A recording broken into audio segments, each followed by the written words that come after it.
Good morning, class. We begin with the last part of the Spanish-American War. We had just covered the conclusion in class. The war itself was very short, only 113 days, a little over 3 months. It was spectacular. It was low on casualties and uninterrupted success. American prestige rose sharply. It has been characterized as a splendid little war. We got in, we got out, sort of like the first Gulf War under the senior Bush. Nothing but an unended list of spectacular victories. Well, now, here we've got the Philippines that we have acquired for $20 million, just south of China, south of Japan, and to the east of the Indochina region here. Unhappily, the liberty-loving Filipinos were tragically deceived. They had assumed that they, like the Cubans, would be granted their freedom after the war. This was not to be the case. Why? Because the Teller Amendment that they assumed would also apply to them had only applied to Cuba, and they were not to receive their freedom. Open insurrection therefore flared up in August 4th, 1899, under Emilio Aguinaldo. He is the one that had helped us defeat the Spanish. Now he rallies his people together. The Philippine War would involve more savage fighting, more soldiers killed in action, and far more scandal than the Spanish-American War. The Spanish-American War was a piece of cake, but what was to come with the Philippine insurrection was not going to be a piece of cake. And here you have Filipino soldiers, despite being in a trench, casualties. Here you have American soldiers shooting, American soldiers drilling, preparing. Here you have the mountainous terrain of the Philippines showing. What a wonderful little bamboo ladder here, and then clinging to the sides of the canyon walls there. Yeah, I'd have stayed on the ground. Here, U.S. soldiers once again preparing. Here they are behind a man-made trench for protection once again. And casualties, Filipino casualties of the war, despite being in the trench. Terrible casualties on both sides. As the ill-equipped Filipino armies were defeated, they melted into the jungle to wage vicious guerrilla warfare. Many of the primitive natives used barbarous methods, and inevitably the infuriated American troops sank to their level. We always try and think that we are morally higher up than other nations, but in this instance, we resorted to the most barbarous methods, the same as the Filipinos were using on us. Even the painful water cure was used by U.S. soldiers. The forcing of water down the victim's throat until they either yielded the information you wanted or died. Reconcentration camps were even established. Here, Butcher Wheeler had done such a thing in Cuba. We ultimately had to resort to the same thing to keep the natives from helping the guerrillas, the insurgents. The backbone of the Filipino insurrection was finally broken in 1901 when Aguinaldo was captured, but sporadic fighting dragged on for many months. President Mckinley in 1899, before all of everything was quite finished, sent William Howard Taft to head up the Philippine Commission. He was an amiable, able lawyer judge, from Ohio. McKinley's from Ohio. He sends a fellow Ohioan, William Howard Taft. He weighed in at about 350 pounds. Here he is in the center of these two gentlemen. You can see his girth, both pictures. His girth is very healthy there. Forming a strong attachment for the Filipinos, he called them his little brown brothers and danced light-footedly with their tiny women. But among the American soldiers who were combing the jungles, a different view of the insurgent prevailed.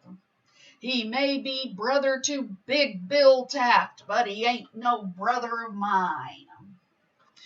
It was said that the Filipinos were quite intrigued with Taft because of the amount of food he was able to consume. It was said at mealtime that they would go outside the house that he was eating in. The Philippines very hot and humid, so I'm sure there was areas where there was nothing but screens on the windows to let the breeze in, and they would all gather around at the windows and watch Taft eat. They had never seen a single person able to consume in one meal as much food as Taft did. But among the American soldiers who were combing the jungles, he was not Big Bill Taft. Millions of American dollars were poured into the islands to improve roads, sanitation, and public health. Important economic ties, including trade in sugar, developed between the two nations. American teachers set up an unusually good school system, but the vast expenditure was all very ill received by the Filipinos. It profited us nothing, and they did not appreciate it. What they really wanted was their freedom, and this they would not get until after World War II, on July 4th of 1946. And here you have Taft visiting one of these schools set up for the Filipinos by American teachers. Looks like you've got one American son of somebody here, and then the class. The water buffalo is what is used in the Philippines. They don't have horses like we do, and so plowing, travel, everything would have been done by the water buffalo. And here you have Taft in the Philippines riding a water buffalo.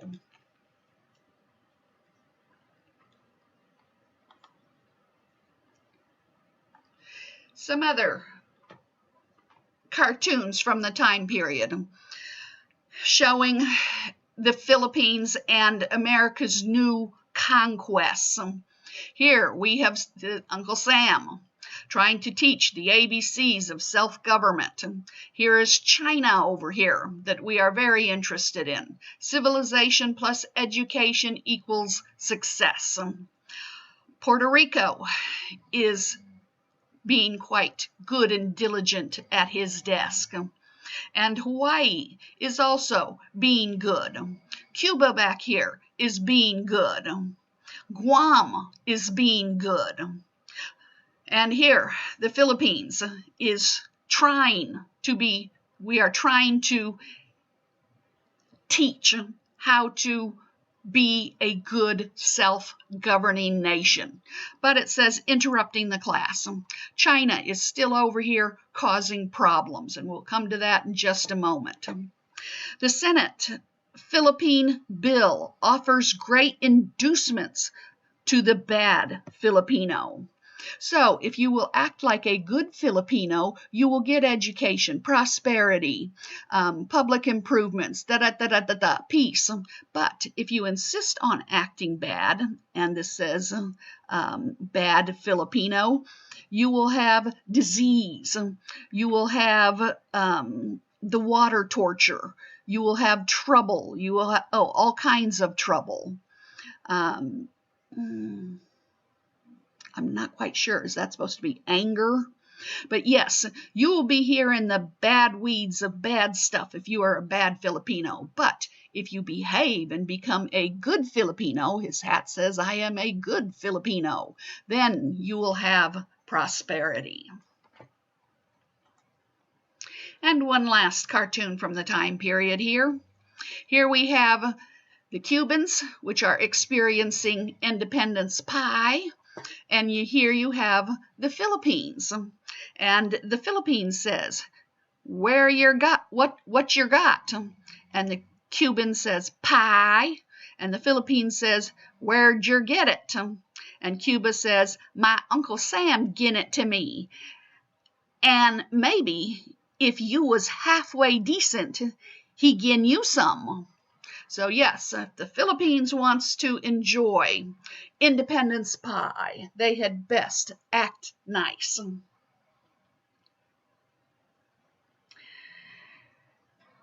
And John Hay and China's open door policy.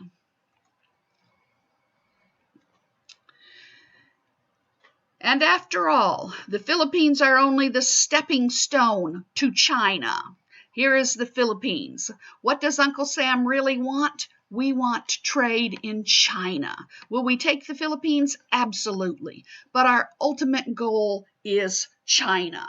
And China has all these things that they want.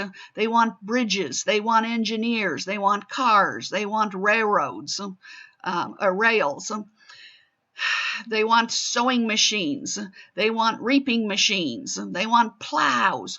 Oh, there is so much over here that our American industry could benefit by producing goods for them. And we would be so eager to bring all of those items to China and trade.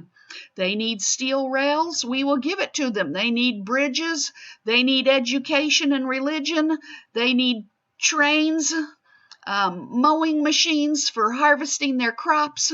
We would love to have a trade with China, which will benefit both our nations.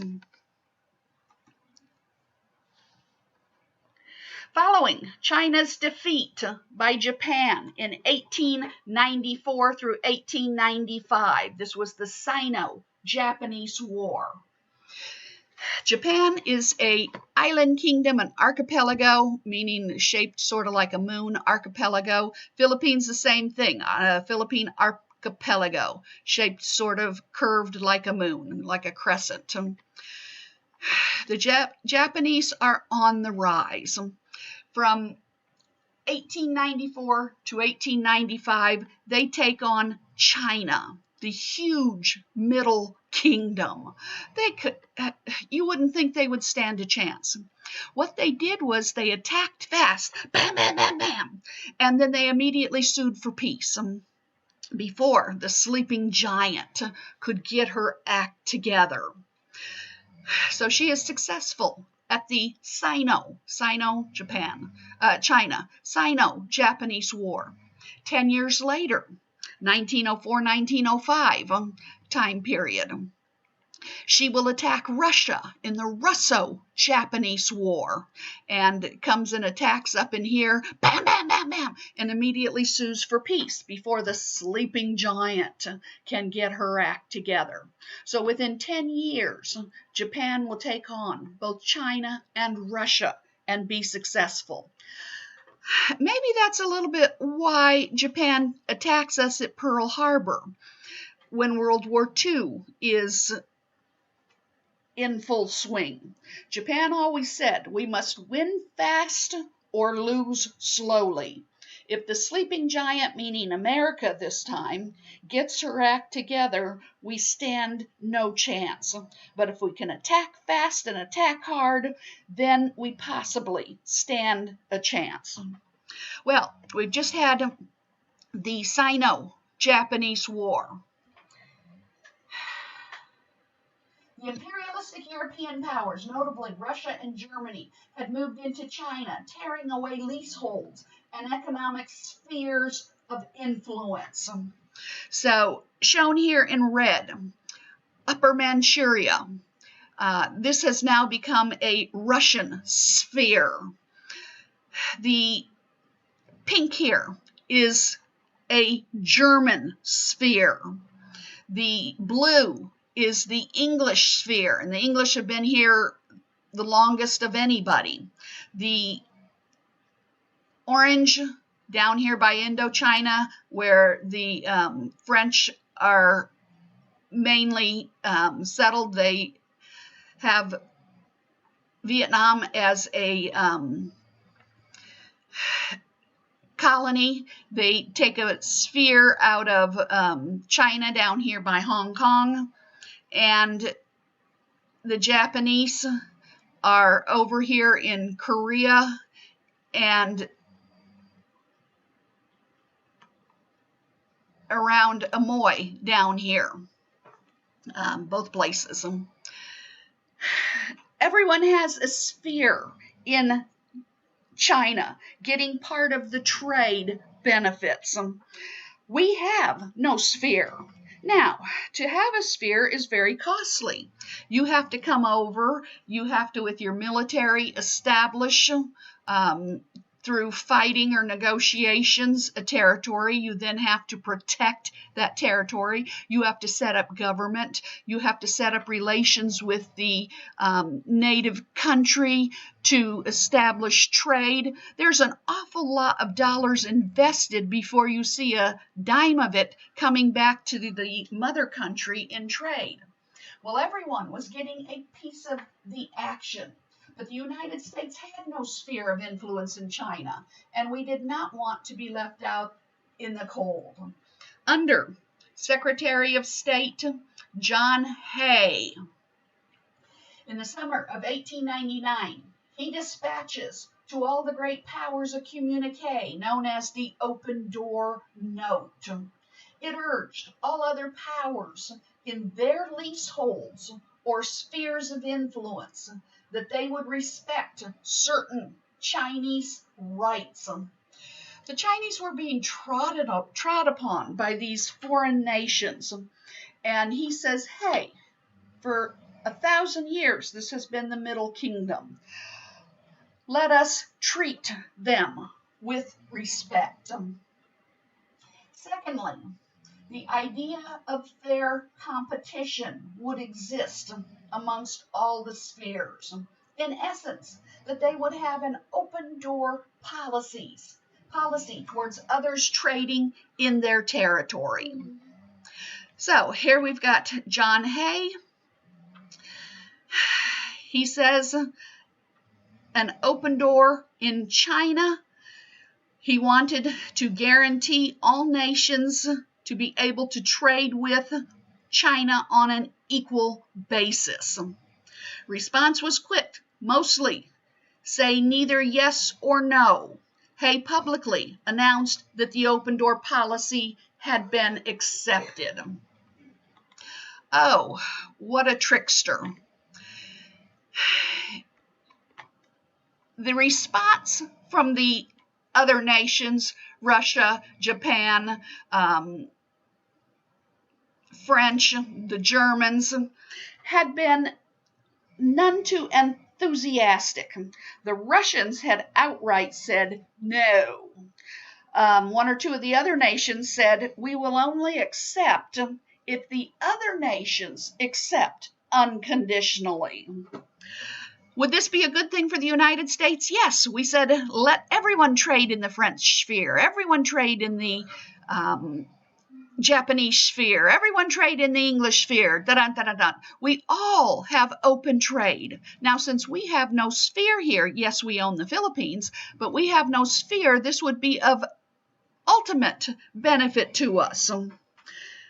The only nation that accepted outright was Italy. And why would they accept outright? Well, do you notice an Italian sphere of influence here? Absolutely not. So she was very accepting of this possibility. Hay does not respond to each nation individually. biggest bluff in history. He simply announces, proclaims to the world that the open door has been accepted and is in effect. And a cartoon from this time period, China. How are we as foreign nations going to get into China? Only through the open door. And what does this say on his key? American, shoot, what does that say? Gotta look sideways. American door policy. Or American open policy? American door policy, I think it says. So yes, you must come through Uncle Sam to get in. Whether you're Russian, whether you're English, whether you're French, whether you're German. And another cartoon from the time period. Here we are cutting up, the European nations are cutting up, carving up China. Everyone's got their scissors. I want this piece. I want that piece. Da-da-da-da. And here is Uncle Sam. And we are saying no. We must respect the Chinese. Everyone gets to trade in everyone else's sphere.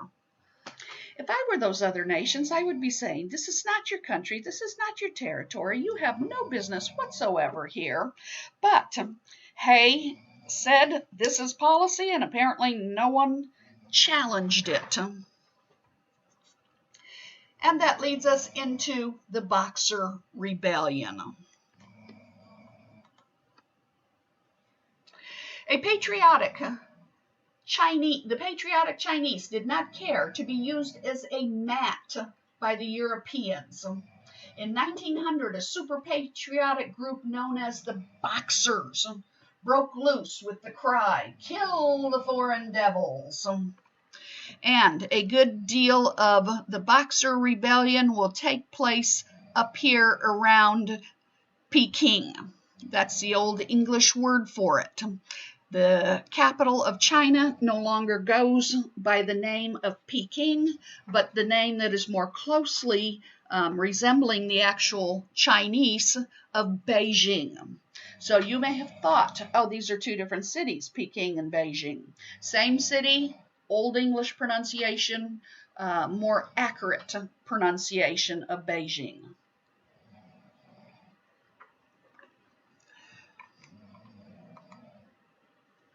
And the super patriotic Chinese who do not want their nation to be used as a doormat call themselves Boxers. "Kill foreign devils" was their cry. Over 200 missionaries and other luckless whites were murdered, and a number of foreign diplomats were besieged in the capital of Peking.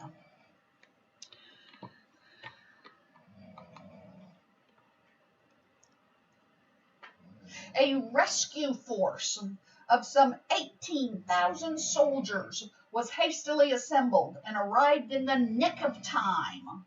This multinational contingent consisted of Japanese, Russian, British, French, German, and American troops.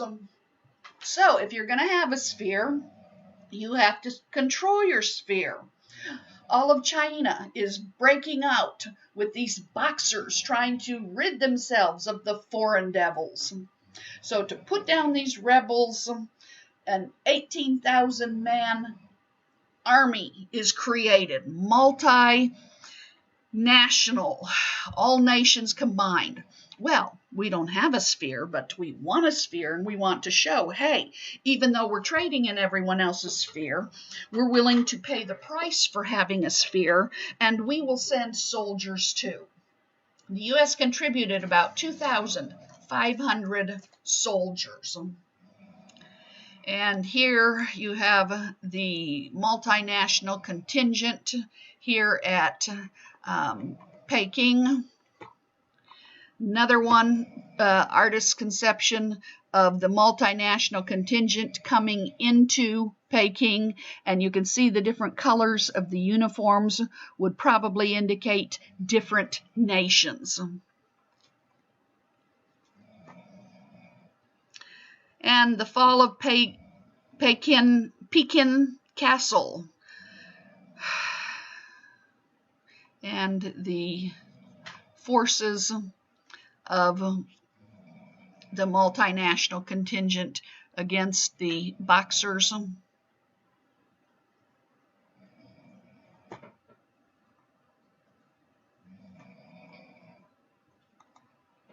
And here, this is showing just the U.S. troops from Pennsylvania. So out of 2,500, we probably sent from quite a few different states. But these troops were from Pennsylvania, and here you can tell they are in China.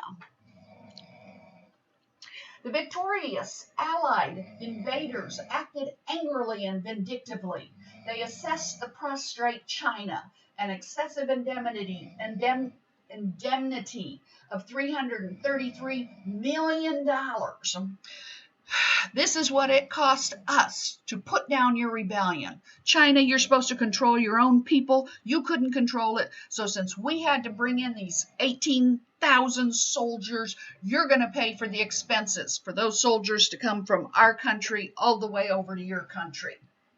Of this 333 million, the U.S.'s share was to be 24.5 million. When the Washington government discovered that this sum was much more than enough to pay for the damages and expenses it took us to do this, we remitted about 18 million back to China. Probably the only nation that did that. No. This is way more than we needed. One source I found, as I said we remitted 18 million back of the 24.5. I looked up in another source, and it said we remitted back to China 11 million of the 24.5 million. So I'm not sure exactly how much, but we gave part of the money back to China. The Peking government appreciated this gesture of goodwill. It set aside the money to educate a select group of Chinese students in the United States. These bright young men would later play a very significant role in the westernization of the Orient. So the government used this money to send bright young men to American colleges.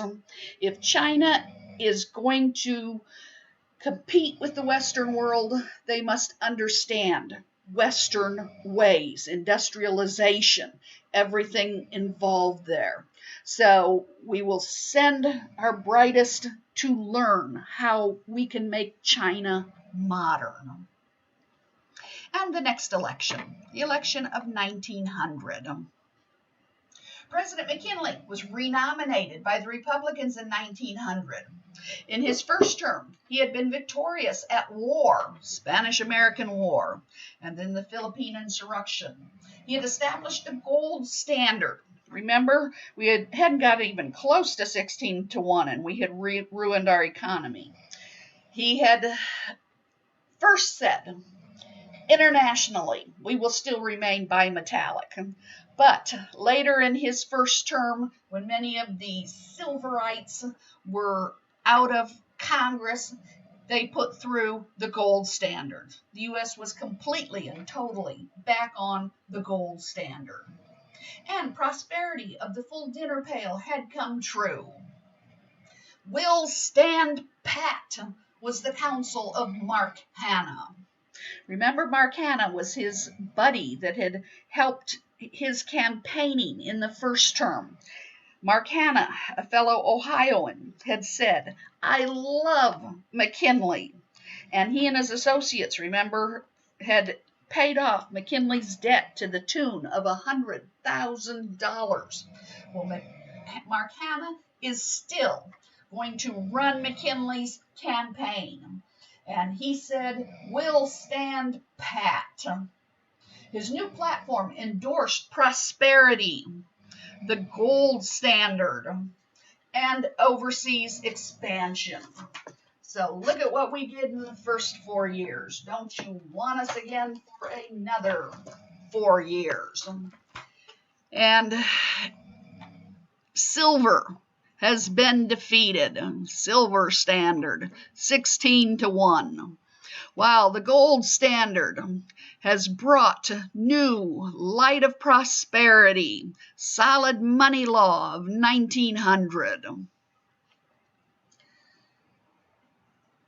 The position of vice president was moved to the hands of one Theodore Roosevelt.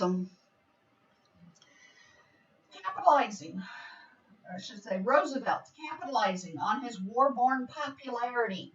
He had been elected governor of New York when he came back from the Spanish-American War. Here, Easy Boss, Thomas C. Platt, Easy Boss was his nickname. Thomas C. Platt had found Teddy headstrong and difficult to manage. Oh, good heavens, anyone who knows Teddy knows you don't control Teddy. Only Teddy controls Teddy, and Teddy does as he pleases. So, they therefore hoped to kick him out of New York politics, get him out of our hair, by talking him into running for vice president. But Teddy had no desire to die of slow rot in the vice presidential burying ground. Except if a president dies, usually no one knows who the vice president is, no one cares. He was not going to be buried in the vice presidential burial ground. He was eager to prove that he could get the nomination if he wanted it. Meanwhile, a frantic Mark Hanna reportedly moaned that there would only be one heartbeat between that wild-eyed madman, that damned cowboy, and the presidency of the United States. Oh! McKinley, we know what he is. We can control McKinley. McKinley's one of us. Can we control Teddy? Oh, no. One heartbeat. All it takes is one heartbeat for the president to die. And who will be president? That damned cowboy. That wild-eyed madman. And so McKinley, Mark Hanna is quite disturbed about this choice of picking up Teddy for the vice presidency.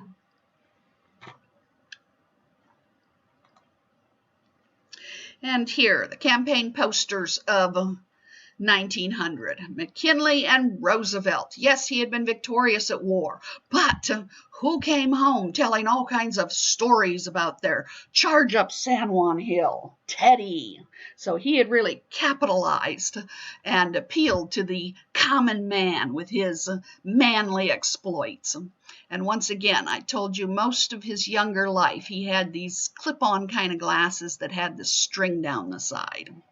The American flag has not been planted in foreign soil to acquire more territory, but for humanity's sake. Ah, now that sounds like that Teller Amendment. Yes, we're going to ennoble everyone. Doesn't say free anyone.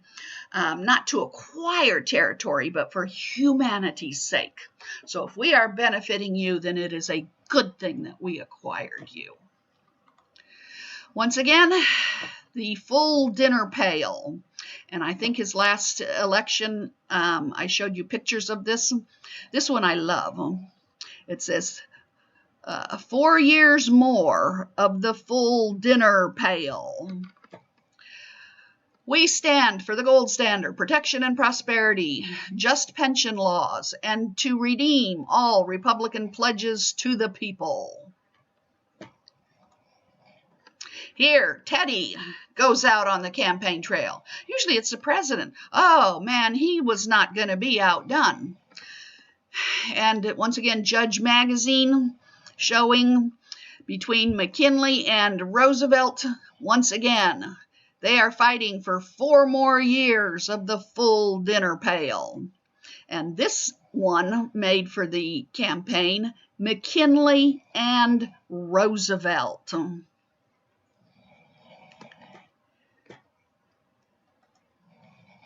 William Jennings Bryan, now a colonel also, was the Democratic candidate again. We have seen him before. We will see him again. He was not a shooting war hero, but he had run the risks of disease and embalmed beef in the army camps. We put so much preservative in our canned meat that it was jokingly referred to as embalmed beef. Here in the army camps, he had contracted typhoid fever.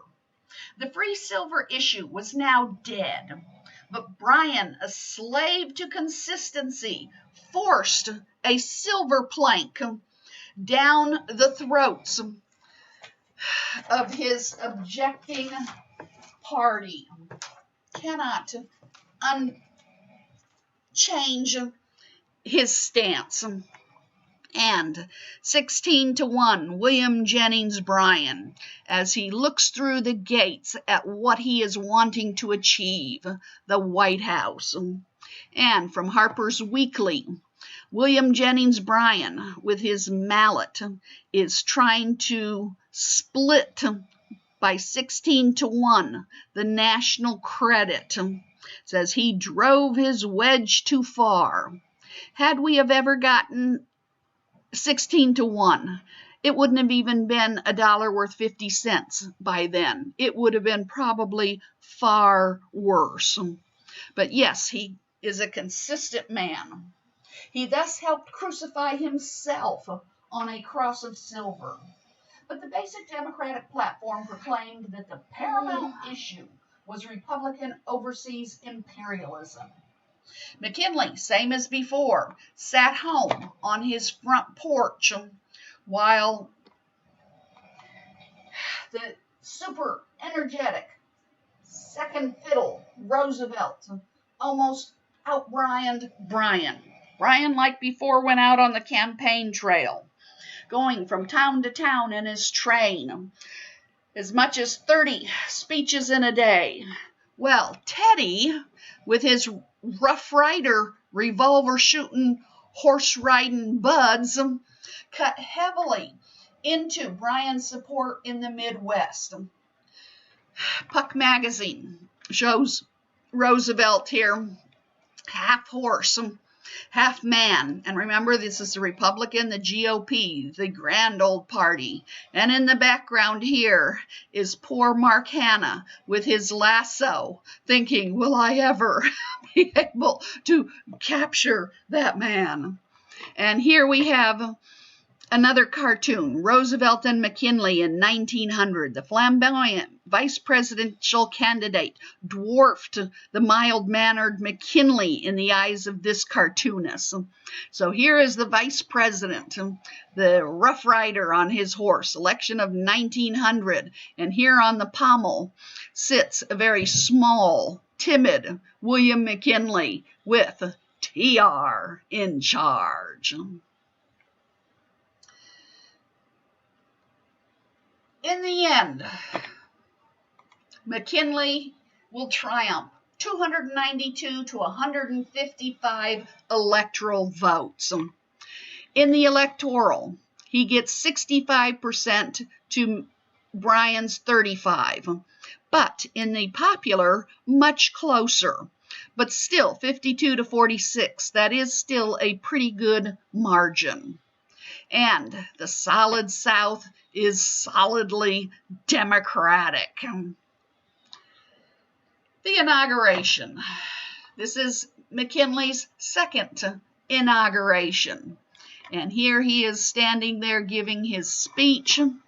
And here he is getting sworn in. And I have a feeling that that is Teddy Roosevelt right there behind and on the side of him.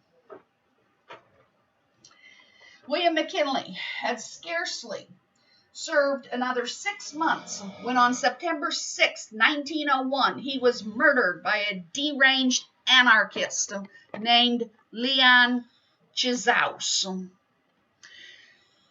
McKinley is 6 months in office. It is September. The Pan American expedition is being done, and this is a grand thing. He is going to attend. I think, I'm probably wrong. I was thinking it was New York City where it was the grand, where the Exposition was being held. Let me see. Pan American Exposition. Buffalo, New York. I was correct, in Buffalo, New York. And McKinley always felt that the president should be accessible to the people. The people had put him in office, and he was responsible to the people. And so he had set up at various times during the couple of days he was there, shake and greet sessions where you could get in line and you could come up and shake the president's hand for a moment, and then the next person in line, sort of like sitting on Santa Claus's lap as quickly as you can get the one past and the next comes. And the secret police did not like as many sessions as he had open. And the particular one that was his demise, they in particular said to him, "We do not have adequate personnel to provide for your safety. Will you please close down this session?" And he said, "No, I'm going to leave it open." Well, in that line was an anarchist, Leon Chizaus. I think I'm pronouncing his name correctly, two different versions of it. And when it was his turn to come up and shake the president's hand, he had a gun concealed in a handkerchief in his pocket. And he pulls out that gun and shoots the president twice. Bam, bam!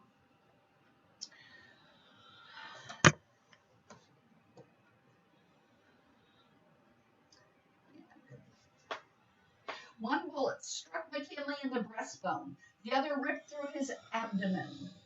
"Let no one hurt him," he gasped, as the guards rushed furiously at the murderer. The wounded president was caught and supported by his aides.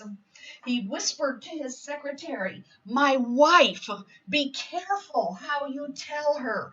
Oh, be careful." He would ultimately linger for 8 days before dying.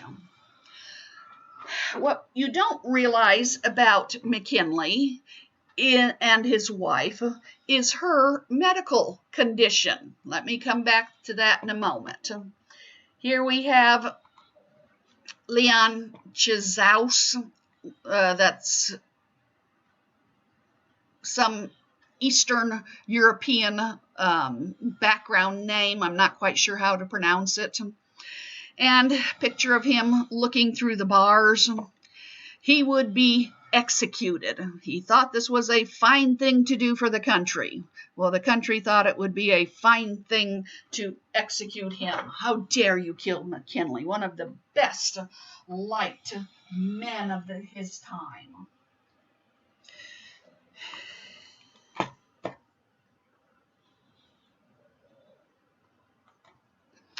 And I don't know if you've ever heard of the zero factor. I always grew up learning and knowing it as the zero theory, but when I looked it up online, they were calling it the zero factor. According to history, William Henry Harrison, who had been governor of the Indiana Territory, had not made himself big friends with the Indians. Also, during the War of 1812, he was a victor at the Battle of Tippecanoe and victor at the Battle of the Thames. And Tecumseh was shot in those battles. Supposedly, his brother had cursed the U.S. presidency, and anyone who was elected in the year zero would die in office. And in many regards, from that point on, the zero factor or the zero theory has been absolutely correct. William Henry Harrison dies 31 days into office. Now, why they listed it as typhoid, I have no idea. His cause of death was pneumonia, or a really bad cold, which was what pneumonia is. 1840, William Henry Harrison dies. Who was elected in 1860? Abraham Lincoln.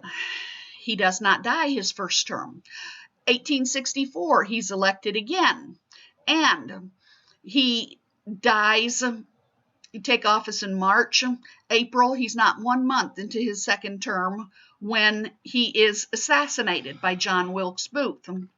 20 years later, the next zero, 1880, Garfield is elected, and he is shot by an office seeker. What was that? June, he is shot by the office seeker, but he lingers until September. 1900, next zero year, William McKinley is elected. Now, he was elected 1896 and 1900. He's in there no more than 6 months, and bam, he's assassinated by Leon Chizaus. 1920, Warren G. Harding is elected. He will die 3 years into office. Now, there's all kinds of reasons given, and technically in history, he dies of natural causes. But when we get to Warren G. Harding, there is speculation as to what he actually died of. But he dies in the zero year. Next zero, 1940. Roosevelt is elected 1932, 1936, 1940, and 1944. He dies right at this time. They changed it from taking office on March 4th to taking office on the 20th of January. So by the time you hit April, he is almost 4 months in office of his fourth term, but he was elected in the zero year, and he died of a cerebral hemorrhage. 1960, the next zero year, John F. Kennedy, and of course we know he was shot 3 years into his term here in Texas by Lee Harvey Oswald, assassinated. Ronald Reagan, he is elected in 1980, and no sooner was he elected, I think only a month or two, and John Hinckley, trying to impress Jodie Foster, shot Reagan. Had this been the olden days, Reagan would not have made it, because the bullet was only a centimeter from his heart, and without modern medicine, he never would have stood a chance. And of course, the Teflon King, and known for his one-liners, when he regained enough to have cameras in front of him, and they asked him questions. I forget exactly how it went, but he said, honey, or what are you going to tell your wife or something? Honey, I forgot to duck. Now, when George Bush, this is the senior, was running in 2000, I thought, I wonder, would I think twice before I would be the candidate for president in 2000? Yes, this is the first president that defied the zero theory. He was not killed in office. Boy, they sure tried, but he won. George W. Bush made it all the way through, was not killed in office. And 2020, Joe Biden is elected. Let's see if he can continue defeating the zero theory. Because of his age, he may not, once again, this is a what if and an if he were to die in office, it might be of natural causes more than an assassination. But hopefully that will not be the case, and he can serve out his 4 years. But this is the zero theory. Started because of William Henry Harrison.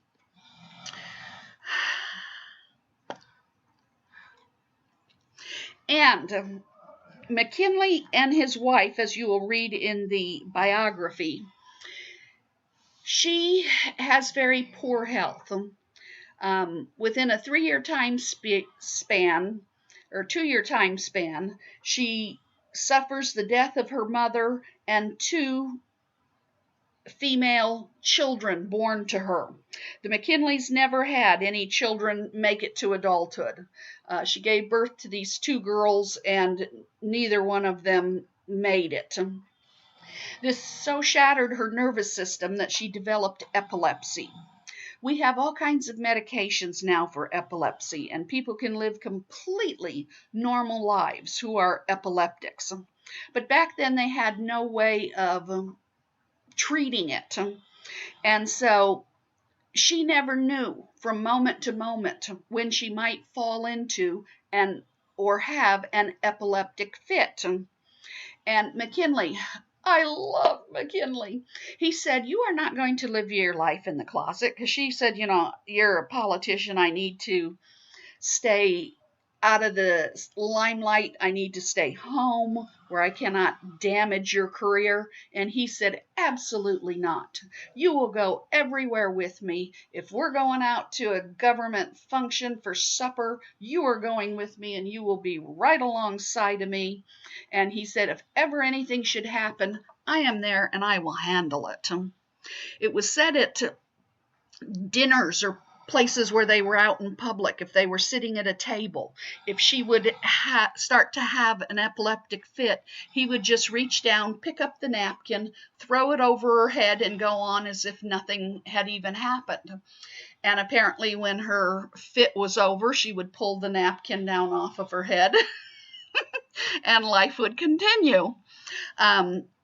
She must have had seizures that were not the grand mal seizures where you fall on the ground and that type. Or maybe she had all kinds. I don't know. But he insisted that she went everywhere with him. So when he is shot by Leon Chizaus, what are some of the first words out of his mouth?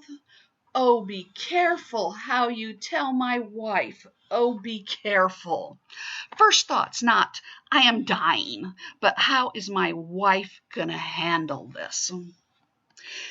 And here you have the president laying in state in the Capitol, and the funeral procession. Some pictures of him as a young man. He would serve in the military, the last Republican and Democrat presidential candidate who served in the Civil War. By now we're getting way too far past for the Civil War.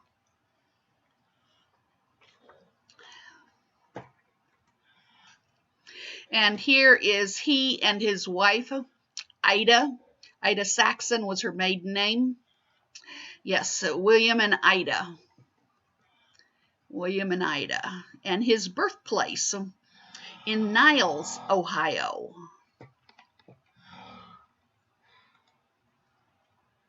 Another picture of his wife, Ida. I like this hairstyle ever so much better. This one, I tell you, if they had have realized how they would look for generations to come in posterity, oh good heavens. It's something where they have done the part and then put combs in and then let the hair go puffy up. I'm sure it was the most in vogue thing at the time, but when you look at it years later, you're wondering, how did people ever think that that was attractive? And William McKinley.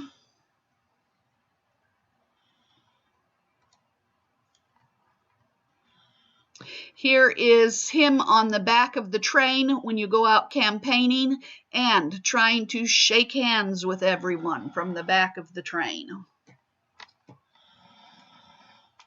His home in Canton, Ohio. Born in Ohio, lived in Ohio, buried in Ohio. And here, William McKinley, soldier, statesman, president. I think this is in Washington, D.C. And his burial place, once again, the nation, everybody loved McKinley. So I don't know if Congress does this, if his home state does this, if lovers of McKinley make these big burial things for people. But once again, Canton, Ohio, where his house is, William McKinley, and there's his wife, Ida McKinley, inside the mausoleum, and a statue of McKinley. And yes, once again, our history on stamps.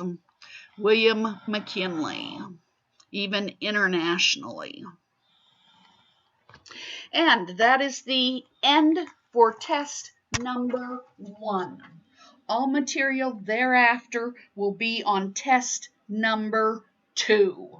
So you may start reviewing, preparing for test number 1.